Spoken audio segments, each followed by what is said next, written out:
गिनती की पुस्तक अध्याय 28। गिनती की पुस्तक अध्याय 28। नियत समयों के विशेष बलिदान। फिर यहोवा ने मूसा से कहा, इस्राएलियों को यह आज्ञा सुना कि मेरा चढ़ावा अर्थात मुझे सुखदायक सुगंध देने वाला मेरा हव्य रूपी भोजन तुम लोग मेरे लिए उनके नियत समयों पर चढ़ाने के लिए स्मरण रखना। और तू उनसे कह कि जो जो तुम्हें यहोवा के लिए चढ़ाना होगा वे ये है, अर्थात नित्य होमबलि के लिए एक वर्ष के 2 निर्दोष भेड़ी के बच्चे प्रतिदिन चढ़ाया करे। एक बच्चे को भोर को और दूसरे को गोधूली के समय चढ़ाना। और भेड़ के बच्चे के पीछे 1/4 हीन कूट के निकाले हुए तेल से सने हुए एपा के 10वें अंश मैदे का बलिदान चढ़ाना।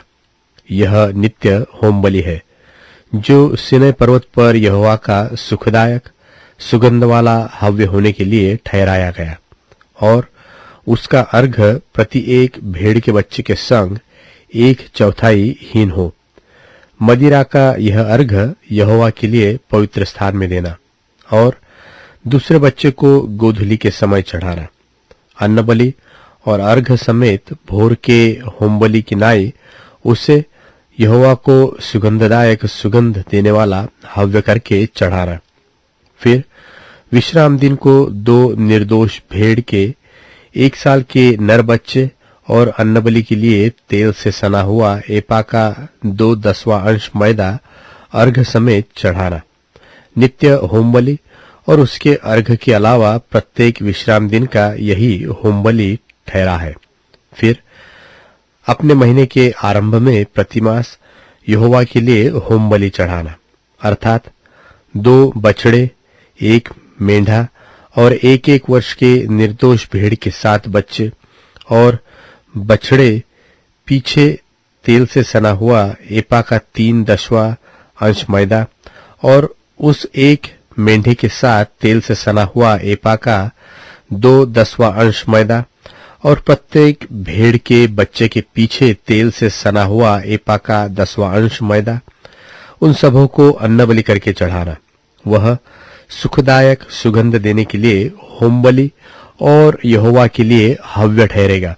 और उसके साथ ये अर्घ हो, अर्थात बछड़े पीछे आधे हीन, मेंढे के साथ 1/3 हीन और भेड़े के बच्चे पीछे 1/4 हीन दाख मधु दिया जाए। वर्ष के सब महीनों में से प्रति 1 महीने का यही होमबलि ठहरे। और 1 बकरा पाप बलि करके यहोवा के लिए चढ़ाया जाए। यह नित्य होमबलि और उसके अर्घ के अलावा चढ़ाया जाए।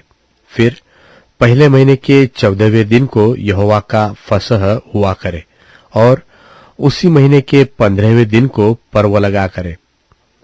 7 दिन तक अखमीरी रोटी खाई जाए। पहले दिन पवित्र सभा हो और उस दिन परिश्रम का कोई काम न किया जाए।